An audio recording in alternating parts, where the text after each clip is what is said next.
प्रभु यीशु मसीह के मधुर और सामर्थ्य नाम में आपको जय मसीह की। डेली बाइबल संदेश में आपका हार्दिक स्वागत है।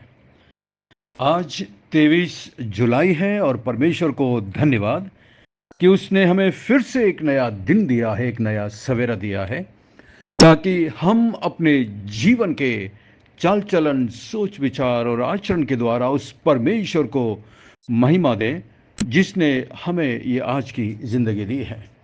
आज यदि हम जिंदा हैं तो सब कुछ उसकी दया और उसके अनुग्रह की वजह से है। मैं आप में से प्रत्येक का बहुत बहुत दिल से धन्यवादी हूं कि आपने आज अपना कीमती समय निकाला कि आज आप इस बाइबल संदेश को सुने। मेरी प्रार्थना है कि आप इसको पूरा सुने, अंत तक बने रहें। और मेरी प्रार्थना है कि परमेश्वर आज के वचन के द्वारा, आज के इस डिवोशन के द्वारा आपके दिलों से बातचीत करेंगे। प्रार्थना के साथ हमारे साथ बने रहिएगा। तो आज के मनन के लिए हम पहला यूहन्ना की किताब 1 अध्याय और उसकी 5 आयत से आगे पढ़ेंगे। जहां से कल हम रुके थे उसके आगे हम पढ़ेंगे। यहां पर लिखा है, यूहन्ना विश्वासियों को लिखते हैं, जो समाचार हमने उससे सुना और तुम्हें सुनाते हैं वो ये है कि परमेश्वर ज्योति है और उसमें कुछ भी अंधकार नहीं। यूहन्ना यहाँ पर हर बार यही दावा करता है कि मैं जो कुछ बोलता हूँ वो मैं अपनी मर्जी से नहीं बोलता, वो सब कुछ मैंने प्रभु यीशु मसीह से सुना है। और क्या सुना है? यही सुना है कि परमेश्वर ज्योति है, उसमें कुछ भी अंधकार नहीं। परमेश्वर ज्योति है, परमेश्वर पवित्र है और ज्योति वास्तव में पवित्रता और धार्मिकता का सिंबल है, प्रतीक है। उसके ऑपोजिट में अंधकार, पाप और बुराई का प्रतीक है। पूरी बाइबल के अंदर जब भी हम पढ़ते हैं तो हमेशा ज्योति को पवित्रता से, शुद्धता से, धार्मिकता से तुलना किया गया। और उसी तरह पाप के लिए हमेशा अंधकार शब्द इस्तेमाल किया है, अंधकार शब्द को इस्तेमाल किया गया है। जब परमेश्वर का पुत्र प्रभु यीशु मसीह संसार में आया था तब वो अंधकार में चमकती हुई ज्योति था। क्योंकि परमेश्वर ज्योति है तो प्रभु यीशु मसीह भी ज्योति है, क्योंकि वो परमेश्वर में से ही निकल करके आया था। और उसने कई बार ये दावा किया है कि मैं ज्योति हूं, मैं जगत की ज्योति हूं। वास्तव में संसार में कई धर्मगुरु आए, कई ज्ञानी, ज्योतिषी, तत्वज्ञानी आए, लेकिन किसी ने भी कभी भी अपने आप को ज्योति होने का दावा नहीं किया। ये दावा केवल और केवल प्रभु यीशु मसीह ने कहा कि मैं संसार की ज्योति हूं। इसका मतलब ये पूरा संसार पाप के अंधकार में डूबा हुआ है। जब से आदम हव्वा ने पाप किया, एक प्रकार आत्मिक अंधकार मनुष्य के हृदय में, मनुष्य के जीवन में छा गया। और इसलिए मनुष्य को अब पवित्रता नहीं सोचती, परमेश्वर के बारे में कुछ नहीं सोचता, क्योंकि वो पाप में खोया हुआ है, पाप के अंधकार में भटक रहा है। ऐसे में प्रभु यीशु मसीह जब संसार के अंदर आए तो वो ज्योति बन करके आए और उसने दावा किया कि मैं जगत की ज्योति हूँ। सच में आप और मैं धन्य हैं कि हमने उस ज्योति को प्राप्त किया है। 6 आयत में देखिए, यदि हम कहें कि उसके साथ हमारी सहभागिता है, यानी कि हम जो क्रिश्चियन है, मसीह हैं, यदि हम कहते हैं कि यीशु मसीह के साथ, यानी कि परमेश्वर के साथ या ज्योति के साथ हमारी सहभागिता है, और फिर अंधकार में चलें तो हम झूठे हैं और सत्य पर नहीं चलते। परमेश्वर के साथ संगति करने का मतलब है उसे जानना, उससे प्रेम करना और उसकी संतान की तरह संसार के अंदर जीवन जीना। यदि हम सचमुच परमेश्वर के साथ संगति रखते हैं तो हम ज्योति में चलेंगे, पवित्रता में चलेंगे, सच्चाई में चलेंगे। जो लोग अंधकार में हैं वे लोग सच में पाप में जीवन जीते हैं, पाप में चलते हैं। वे परमेश्वर के साथ संगति नहीं कर सकते। यदि वो कहते हैं कि हम परमेश्वर के साथ संगति रखते हैं तो वो झूठे हैं। वे सत्य के अनुसार नहीं चलते और ना ही सत्य पर चलते हैं। जो व्यक्ति पाप में जीवन जीता है, अंधकार में जीता है, सत्य केवल ये कहना ही नहीं होता है कि मैं सत्य हूँ या मैं ज्योति में चलता हूँ या परमेश्वर के साथ मेरी सहभागिता, ये बोलने से काम नहीं चलता है, बल्कि सत्य जीवन बिताना भी आवश्यक है। सत्य करना और सच्चाई के अनुसार चलना ये बहुत बहुत जरूरी है। हमें सत्य पर चलते हुए जीवित रहना है। सत्य पर चलते हुए संसार के अंदर अपने व्यवहार को, अपने स्वभाव को बनाए रखना है। हमें पवित्र आत्मा और सच्चाई से परमेश्वर की आराधना करना चाहिए। जिस तरह यूहन्ना 4 उसकी 23 में हम पढ़ते हैं, वहाँ पर और यूहन्ना 14 और उसकी 6 में लिखा है, सत्य जीवन का मार्ग केवल प्रभु मसीह है, क्योंकि उसने कहा मार्ग, सत्य और जीवन मैं हूँ। अगर प्रभु मसीह सत्य है और यदि हम प्रभु के पीछे चलते हैं तो हमारा जीवन भी सत्य होना चाहिए। जीवन का हर पहलू सत्य होना चाहिए। हर एक के साथ आपका व्यवहार सत्य होना चाहिए। आपको अपनी पत्नी के साथ ईमानदार और सत्य होना चाहिए। आपको अपने बच्चों के साथ ईमानदार और सत्य होना चाहिए। आपको अपने पति के साथ ईमानदार और सत्य होना चाहिए। आपको अपने पास्टर के साथ, आपको अपने दूसरे विश्वासी भाई बहनों के साथ ईमानदार और सत्य होना चाहिए। यदि आप कहते हैं कि मैं क्रिश्चियन हूँ, यदि आप कहते हैं कि उसके साथ मेरी संगति है, और यदि फिर झूठ में चलें तो इसका मतलब आप झूठे हैं। इसलिए हमें अपने आप को हर रोज जांचना है, परखना है। 7वीं आयत में लिखो, देखिए क्या लिखा है, पर यदि जैसा वो ज्योति में है वैसे ही हम भी ज्योति में चले तो एक दूसरे से सहभागिता रखते हैं और उसके पुत्र यीशु का लहू हमें सब पापों से शुद्ध करता है। यहाँ पर ध्यान देने वाली बात यह है कि जिस तरह प्रभु मसीह ज्योति में है वैसे ही हम भी ज्योति में चलें। स्वाभाविक है, यदि हम यीशु के पीछे चलेंगे तो ज्योति में चलेंगे। ज्योति में चलने का मतलब है पवित्र जीवन जीना, और जब हम पवित्र जीवन जिएंगे तो एक दूसरे के साथ संगति में रहेंगे। जिस तरह अंधेरे में आप एक दूसरे के साथ संगति नहीं कर सकते, लेकिन ज्योति में आप संगति कर सकते हैं। ज्योति में आप एक दूसरे को देख सकते हैं, लेकिन अंधकार में आप एक दूसरे को टक्कर मारेंगे, एक दूसरे को नुकसान पहुंचाएंगे। इसलिए यदि हम यीशु के पीछे चलते हैं तो हम ज्योति में हैं, और यदि ज्योति में हैं तो एक दूसरे मसीह भाई बहनों के साथ हमारी संगति होना चाहिए। कोई बात नहीं कौन किस डिनोमिनेशन का है, मुझे इससे कोई फर्क नहीं पड़ता। डिनोमिनेशन कोई मायने नहीं रखता। मुख्य चीज़ है कि आप यदि परमेश्वर की संतान है, यदि आपने उद्धार पाया है, ये चीज़ मायने रखता है, ना कि आप किस डिनोमिनेशन से हैं। डिनोमिनेशन इंसान ने बनाया है, परमेश्वर ने नहीं।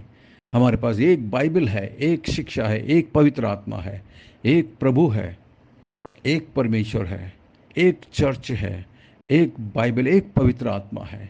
तो फिर पता नहीं क्यों इतने सारे डिनोमिनेशन बन गए। अरे कोई तेज गाना गाता है, कोई धीरे गाना गाता है, कोई तेज प्रचार करता है, कोई धीरे प्रचार करता है। इससे कोई फर्क नहीं पड़ता। मुख्य चीज़ है कि हमने सचमुच में उद्धार पाया है। यदि उद्धार पाया है तो दूसरे मसीहों के साथ हमारी संगति अच्छी होनी चाहिए। दूसरे मसीहों के साथ हमारे अंदर एक प्रेम होना चाहिए। जब हम ज्योति में चलते हैं, यानी कि जब हम परमेश्वर के साथ संगति रखते हैं, तब दो बातें होती है। सबसे पहली बात तो हम एक दूसरे के साथ संगति रखते हैं। दूसरी बात, यीशु का लहू हमें हमारे पापों से शुद्ध करता है। यदि आप एक दूसरे के साथ संगति नहीं रखेंगे, एक दूसरे के लिए यदि आपके दिल में नफरत है, तो फिर प्रभु यीशु मसीह का लहू आपको कैसे साफ कर सकता है, क्योंकि आप अंधकार में जी रहे हैं। जब आप ज्योति में जिएंगे, जब आप ज्योति में चलेंगे, एक दूसरे के साथ आपकी संगति होगी, और तभी जाकर यीशु का लहू हमें सब पापों से शुद्ध करता है। इसका मतलब क्या है? इसका मतलब ये है, मसीह होने के बाद भी हम में से कोई भी परफेक्ट नहीं है। We all do mistakes, we all do fail, and we all do need his forgiveness. उसकी क्षमा की आवश्यकता है। So we must forgive one another, so that in turn we may receive God's forgiveness to us. As Jesus said, if you don't forgive one another, remember, God also will not forgive you. And I don't want that. I want God's forgiveness. And if I want God's forgiveness, I must be willing to forgive others who have committed wrong against me. 8वीं आयत को पढ़ेंगे। यदि हम कहें कि हम में कुछ भी पाप नहीं तो हम अपने आप को धोखा देते हैं और हम में सत्य नहीं। देखा, हम में से कोई भी ये नहीं बोल सकता कि हमें कोई भी पाप नहीं है। हम चाहे कितना भी कठिन प्रयास क्यों ना करें, हम पूरी तरह शुद्ध और निष्पाप कभी नहीं हो सकते। वो तभी होगा जब हम संसार को छोड़कर एक दिन स्वर्ग में जाएंगे, तब हम उसके समानता में बदल जाएंगे। हमारे जीवन में हमेशा कोई ना कोई गलती या कोई ना कोई पाप हमेशा रह जाता है, और परमेश्वर इतना अधिक पवित्र है कि मनुष्यों के लिए पवित्रता के उस उच्च स्तर तक पहुंचना असंभव है। परमेश्वर किसी पाप या अशुद्धता को अनदेखा या नजरअंदाज नहीं कर सकता है। उसमें बिल्कुल अंधकार नहीं है। इसलिए हम उसे कभी पूरी तरह प्रसन्न नहीं कर सकते, क्योंकि हम में हमेशा कोई ना कोई दाग या कलंक बना रहता है। इसीलिए यूहन्ना 1 यूहन्ना 3 में कहता, जो कोई परमेश्वर से जन्मा है वो निरंतर पाप नहीं करता रहेगा। यूनानी भाषा में इसका मतलब है कि वो निरंतर पाप नहीं करेगा, का मतलब वो बिना पश्चाताप किए हुए निरंतर पाप में नहीं जिएगा। एक क्रिश्चियन व्यक्ति कंफर्टेबली पाप में जीवन नहीं जी सकता है। आगे देखिए क्या लिखा है 9 आयत में, यदि हम अपने पापों को मान लें तो वो हमारे पापों को क्षमा करने में और हमें सब अधर्म से शुद्ध करने में विश्वास योग्य और धर्मी है। ये एक अत्यधिक महत्वपूर्ण बाइबल की आयत है। हम सब मसीहों के लिए इसे हमें जरूर याद करना चाहिए। मसीहों सहित सब लोग इस संसार के अंदर जितने भी व्यक्ति हैं, हर व्यक्ति पाप करता है। इसलिए सभी लोगों को अधर्म या उनके सब पापों से निरंतर शुद्ध होने की आवश्यकता। और यूहन्ना ने पहले भी इस बात को कहा है कि यीशु का लहू हमें शुद्ध करता है, साफ करता है। लेकिन ये कैसे होता है? क्या हमें कुछ करने की आवश्यकता है? हाँ, अवश्य। हमें अपने पापों का अंगीकार करके उसे उस पाप से मन फिराने की आवश्यकता है, और तभी जाकर परमेश्वर हमारे पापों के दागों को मिटाता है और वो हमें शुद्ध और पवित्र करेगा। इसलिए मसीहों को निराश होने की जरूरत नहीं है। हाँ, हमें अपने पापों के लिए शोक मनाना चाहिए, जिस तरह मत्ती 5:4 में है, लेकिन हमें निराश नहीं होना चाहिए, क्योंकि हमारे लिए क्षमा प्राप्त करने और शुद्ध होने के लिए एक माध्यम है, और वो माध्यम है हमारा प्रभु यीशु मसीह। एक तरीके से वो हमारा सहायक है। इंग्लिश में 1 यूहन्ना 2 और 1 आयत में जो शब्द है ना सहायक, उस शब्द के लिए अंग्रेजी में एडवोकेट शब्द इस्तेमाल किया गया है। We have an advocate with the father who is always ready to speak for us, mediate for us. कितना अद्भुत है! हमें अपने आप को जांचना है, परखना है कि क्या मैं सच में ज्योति में चलता हूं या अंधकार में चल रहा हूं। आइए हम प्रार्थना करें। स्वर्ग में विराजमान जीवित और जिंदा परमेश्वर, अनुग्रहकारी दयालु पिता, विलंब से कोप करने वाले अति करुणामय परमेश्वर, धन्यवाद। धन्यवाद आपके पवित्र वचन के लिए, धन्यवाद प्रभु जी। आपकी पवित्र आत्मा के लिए धन्यवाद। जो कुछ अभी हमने पढ़ा, जो कुछ अभी हमने सुना, प्रभु जी हमारी मदद करिए कि हम इसे जल्दी भूल ना जाएं, बल्कि इसे हम हमेशा अपने मन में याद रख सकें। हमें क्षमा करना, माफ़ करना प्रभु जी, जब हमने दूसरे मसीहों से संगति नहीं रखी, नफरत किया प्रभु। हमें क्षमा कर, हमें माफ़ कर। मैं प्रार्थना करता हूँ इस वक्त मेरे साथ जितने भी मसीह भाई बहन मेरे साथ इस वक्त प्रार्थना कर रहे हैं, मैं प्रभु पर्सनली किसी के जीवन के बारे में कुछ नहीं जानता, लेकिन आप सब कुछ जानते हैं। मैं प्रार्थना करता हूँ मान परमेश्वर आंटी प्रेमला के लिए प्रभु जी, अपनी दासी को आप आशीष देना, अपने फंकों तले सुरक्षित रखना प्रभु जी, अच्छी तंदुरुस्ती देना प्रभु। धन्यवाद उनके प्रेम और उनके समर्पण के लिए जो हमारी सेवकाई के प्रति है।